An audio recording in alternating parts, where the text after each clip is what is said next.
자, 안녕하세요. 안녕하세요. 네, 반갑습니다. 여러분들 꽉 찼습니다. 올해 큰 기대를 가지고 여기 이제 오신 것 같습니다. 전부 다 처음 봅니다, 저는. 아시죠? 작년에 왔던 분들은 다 없어진 거예요. 자, 이제 제가 누군지는 책을 보셔서 아실 거고, 올 한 해 여러분들이랑 같이 11월까지 영양학과 관련된 파트를 가지고 씨름을 하고 여러분들과 신랄하게 논쟁을 하게 될 최은미라고 합니다. 그래서 여러분들이 이제 막 미세먼지도 많고 한 이런 날씨에 여기 어떤 마음으로 와서 앉아 있을지 생각하면 기대도 있을 거고 걱정도 되니까 제가 부담이 되게 많이 돼요. 그래도 뭐 전년도에 봤을 적에 강의에 있어서 큰 문제가 없었다고 생각을 하기 때문에 여러분들 작년에 그 유행했던 말 있죠? 여러분 저를 믿으셔야 합니다. 그런 거 알죠? 그죠? 저를 믿으라는 건 제가 강의를 잘한다는 게 아니고 강의를 촘촘하게 할 거고 양이 많을 거기 때문에 뭐 기출문제를 보셔서 이해를 하셨을지는 모르겠지만 다 걸렸어요. 그게 뭐 제가 신기가 있어서 그런 건 아니고 꼼꼼히 보니까 안 걸릴 수가 없죠. 그게 그거니까. 그죠? 그러니까 이제 강의가 녹록진 않을 거다라는 걸 먼저 말씀을 드릴 거고 믿고 따라와 주시면 중간에 좀 뭐 강의가 좀 그렇다, 뭐 내용이 너무 어렵다 이럴 수도 있겠지만 열심히 따라오면 분명히 해가 갈수록 저도 저에 대한 자신이 자꾸 생기는 거예요. 내가 이렇게 자신 있게 얘기를 했을 때 시험을 보는 분들이 나중에 시험 치고 나서 뭐야 이렇게 하면 어떡하지 했다가 시험이 딱 나오고 나면 이거 내가 언급했던 게 나왔네. 이게 자꾸 반복이 되니까 이제 나에 대한 자신감이 막 생기는 거예요. 이렇게 결국 선생님들이 가르치는 거랑 중요하게 생각하는 거랑 문제를 제출하는 방식이 뭐 그렇게 다르지 않구나 라는 생각이 들었어요. 우리 아시다시피 어때요? 영양학이 어렵죠? 네, 어려워요. 어렵고 얘는 전체적인 기초가 돼 있지 않으면 알 수 없는 과목이 되게 많습니다.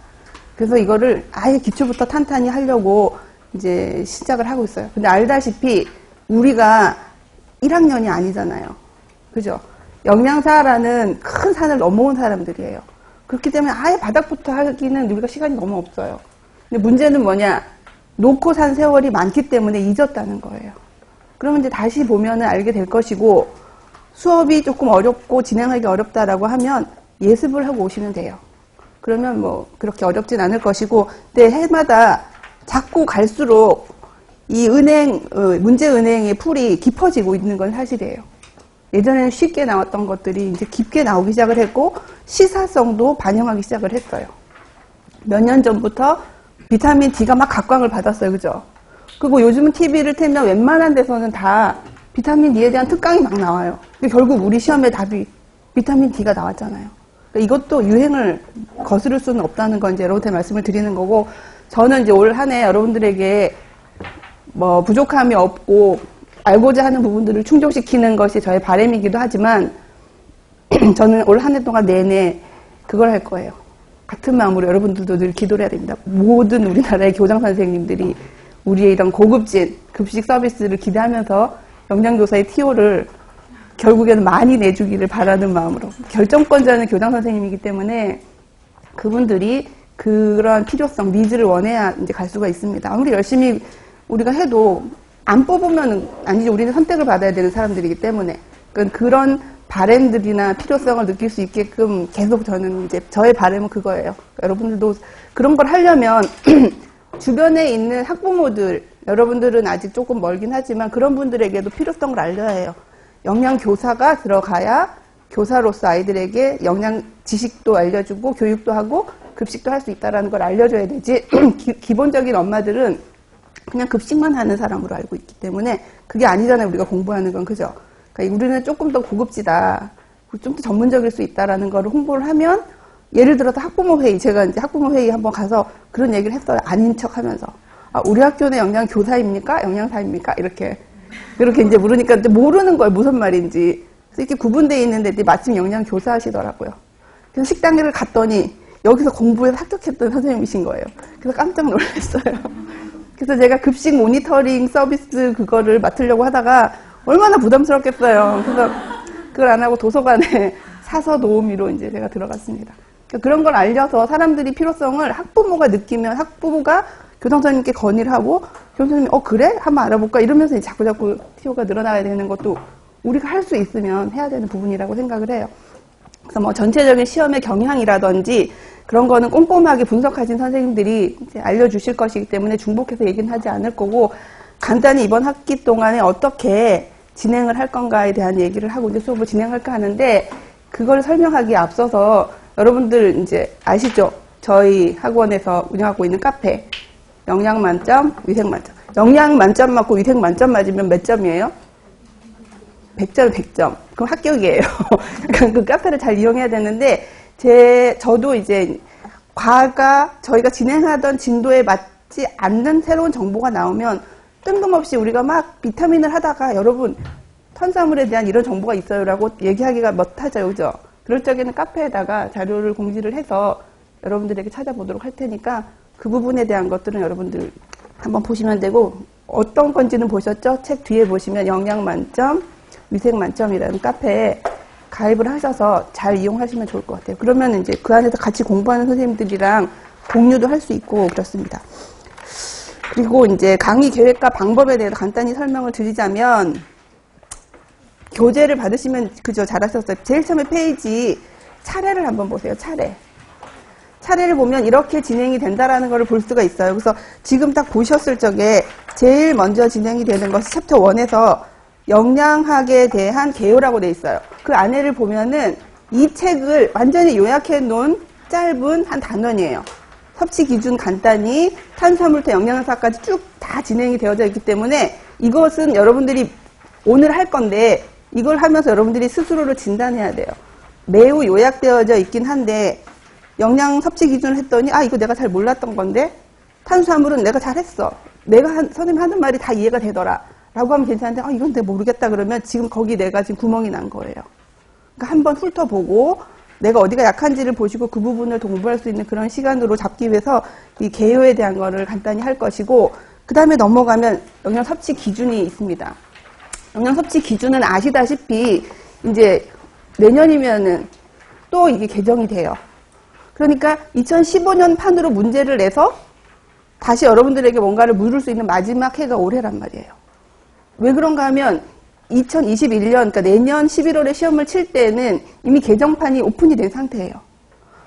공부는 2015년으로 막 어줍잖게만 해나갈 거예요. 왜냐하면 자료가 없이 우리가 내년 3월에는 여기 다 없겠지만 3월부터는 자료는 2015년 걸 하는데 가을에는 개정판이 나온단 말이에요. 그러면 시험 문제를 제출하는 교수님들이 다 중복된 일을 하거든요. 개정판을 만드는 일에도 관여하시고 시험 제출하는 데도 오신단 말이죠. 그랬을 경우에는 뭘 내기가 애매해. 그래서 제 생각으로는 내년에는 섭취 기준에 대한 문제가 나오기가 힘들 거예요. 내년에는. 올해 우리 거 말고. 그거를 변경된 거를 내자니 너무 바쁘고, 예전 걸 내자니 개정판이 나온 상태라서 전혀 변함이 없는 것들은 낼 수 있지만 변화되어 있는 것들은 별로 안 낼 거라는 얘기이기 때문에 올해가 섭취 기준 2015년으로 낼 수 있는 마지막 그런 이제 공부를 집중적으로 할 수 있는 기회이기 때문에 이걸 했는데, 그리 많지는 않습니다. 왜냐하면 생애 주기에 맞춰서 사실은 만들어져 있잖아요. 섭취 기준이 연령대별로. 그래서 이 부분을 전체적으로 생애 주기로 넘겼어요. 그래서 생애 주기에 가면 섭취 기준에 대해서 구체적인 것들을 할 수 있는 시간을 가질 겁니다. 그리고 나서 이제 챕터 3부터는 우리가 잘 아는 탄수화물부터 해서 여러 가지 영양소들이 쭈루룩 나올 건데, 탄수화물, 단백질, 지방을 하면서 우리가 이제 제일 어려운 과목이 뭐냐면 생화학, 생리학적인 부분들이 나올 거예요. 그것들이 연관되지 않으면 탄수화물, 단백질, 지방을 이해할 수가 없어요. 그래서 뒤에 있는 생리생화학 부분의 챕터 1을 왔다 갔다 하면서 이제 탄수화물, 단백질, 지방을 진행할 것이고, 그게 끝나고 나면 생리생화학으로 넘어가서 그 생리생화학의 제목을 한번 보세요. 뒤에 삽지 쪽에 보면 차례가 혈액 관련된 것, 그 다음에 골격계 관련된 것, 비뇨기계와 관련이 된 것, 항산화와 관련된 것, 호르몬 대사하고 관련된 것들, 이렇게 순서대로 나오죠. 그러니까 이렇게 진행을 하면서 올해 기본 이론 강의가 맞춰질 거다라는 거를 여러분들이 이제 볼 수가 있습니다. 그래서 아시다시피 기출 문제들을 한번 보고 오신 분도 있고, 또 같이 풀려고 또 미뤄놓은 분도 있지만, 자세히 보면은 영양학에서의 대사 부분이 한 번도 언급되지 않은 해가 없었어요. 우리가 너무 싫은데. 근데 싫다고 안 할 수 없는 게, 이거 자꾸 다뤄지기 때문에 한 번은 제대로 파야 돼요. 그러니까 이 3, 4월이 그럴 달일 거예요. 3월이랑 4월 초까지가 너무 하기 싫은, 여러분 알죠? TCA 회로 뭐 이런 거 있죠. 요소 회로 막 듣기 싫은 그런 메타볼리즘에 대한 것들이 쭉 나올 건데 건너뛸 수 없어요. 그걸 건너뛰면 여러분들 식사요법이라든지 영양 판정이 다 이해가 안 돼. 바탕을 우리가 해야 되기 때문에 더디게 가더라도 반드시 그거는 우리가 잡고 갈 거예요. 만약에 작년에 공부를 하다가 내가 이 부분을 이제 놓고 갔다라고 하면 올해는 짚어야 되고, 새로 시작하는 분들은 이게 바닥이에요. 다져놔야 돼. 그리고 우리는 모르지만 외부 사람들이, 영양학을 공부한 사람들이 뭘 가장 잘할 것 같아요? 그러면 대사에 대해서 빠삭할 거라고 알고 있어요. 여러분 그래요? 그게 이제 이런 임상이라든지 영양하고 연결이 되어 있는 의료계 쪽에 있는 사람들이 대사가 나오면 그건 영양사들이 제일 잘 알지 이렇게 안다고. 근데 우리는 모르잖아요. 그럼 전화로 물어와요. 이게 어떻게 돼서 이렇게 됐냐고. 막 책을 막 찾아야 돼. 나도 모르는 게 있으니까. 그럼 막 아는 것처럼 얘기를 해야 되는데, 그만큼 음식을 먹고 들어온 영양소가 몸에서 어떻게 대사가 돼서 배설이 되는지를 영양학을 배우고 영양사 자격증이 있는 사람들은 관통하고 있을 거라고 믿고 있는 거에 비해서 우리는 그 과목이 너무 어려워서 학창시절에도 패스, 영양사 국가고시 실적에도 간단하게만 하고 또 패스, 이 자리까지 오게 됐단 말이에요. 근데 겪어야 돼요. 겪어야 되고, 제가 이제 자녀가 있는데 걔네들이 이제 커서 깊은 공부를 할 때 그런 걸 물어요. 그럼 제가 난 쓸데가 없지만 알고 있는 걸 얘기를 해주면 뿌듯하단 말이지. 당연히 우리 엄마는 알 거야 라고 묻는단 말이에요. 이런 거에 대해서는. 근데 책 찾아봐 막 이렇게 얘기하면 좀 자존심 상하죠. 알아야 된다고. 우리가 그 학과를 졸업을 하고 자격증을 가지고 있다면 기본적인 영양소의 체내 대사는 알고 있어야 그 다음 단계를 공부할 수 있어요. 두고두고 우리가 얘기를 하겠지만 여러분들이 학교에 들어가서 급식을 하다 보면은, 제가 항상 관심 있는 게 스포츠를 우리나라가 지금 청소년들이라든지 유소년들을 많이 활성화한단 말이에요. 걔네도 먹는 거 다르거든요. 달리 먹어야 돼요. 그러니까 그런 애들에 대한 것들을 코치가 와서, 영양사님한테 와서 우리 야구부 애들 이렇게 살렸는데 식단을 어떻게 몇 칼로리를 해야 되면 좋을까요? 뭐 운동 전에는 어떻게 먹이면 좋고 운동 후에는 어떻게 하면 좋을까? 이렇게 했을 때 여러분들 아는 거 있어요? 없지. 어디를 찾아야 될지도 몰라. 정보도 없어서. 그러니까 그런 걸 하려면 생리생화학이 깔려 있어야 뭘 찾아봐야 될지를 알아. 내가 모르더라도. 이해가 되시죠? 엄청 지금 겁먹고 있는데 했던 거라 그리 어렵진 않고, 근데 한 번만 천천히 처음부터 끝까지를 훑어보면 이 관통하는 흐름이 맥이 있어요. 그걸 알면 나머지 과목들이 매우 쉬워집니다. 연결되어져 있는 거.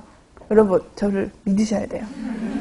이거는 진짜, 이걸 하지 않고는 우리가 어디 가서도 내세울 게 없어요. 왜냐하면 요즘에 이 먹는 거에 대한 정보는 우리보다 일반인들이 더 많아. 행여 집에 어떤 환자가 있으면 그분은 박사예요. 그 가족들은. 그 질병에 대한 것들은. 그렇기 때문에 우리가 기본은 대줘야 돼. 그러니까 그런 것들을 할 수 있는 그런 기회다라고 생각을 하고, 여러분들이 이까지 뚫고 왔는데, 영등포까지 왔는데, 그래서 많은 것을 얻어가고 여러분들의 꿈도 이루고 그렇게 했으면 좋겠다는 생각이 듭니다. 길었지. 엄청 짧게 하려고 그랬는데 말이 길어졌습니다. 아시다시피 저는 오늘은 준비가 안 됐지만 빔을 사용해서 강의를 많이 하게 될 거고, 수시로 자료가 많이 나가요. 그 자료가 나중에 보면 교재보다 더 두껍게 될 수가 있어요. 그러니까 그런 것들도 잘 모으시고, 어떻게 하면은 나중에 그거를 잘 하려고, 저는 이제 주기에 바빠서 예전에는 막 만들어서 줬는데, 이제는 주고 다시 공부를 할 때 어떻게 피면 좋을지에 대한 것까지 해서 좀 보기 좋게끔 하려고 제가 이제 편집을 하고 있거든요. 그러니까 올해는 서로 이제 새롭게 다지고 가는 마음으로, 그리고 연말쯤 돼서 TO가 빵 터져서 우리가 공부했는 걸로 인해서 다 각자의 자리에서 일할 수 있는 내년 봄을 한번 그려보면서 가도록 하겠습니다. 되셨죠? 네. 네. 어려운 공부 이제 시작하겠습니다.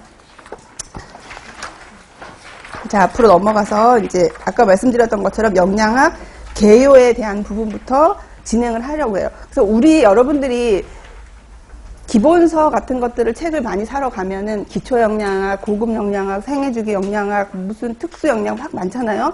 그런 것들이 어디를 근거로 해서 만들어진 책인가 하면은 영양섭취 기준 책이 모토예요. 거기에서 가져다가 책을 쓰는 거예요.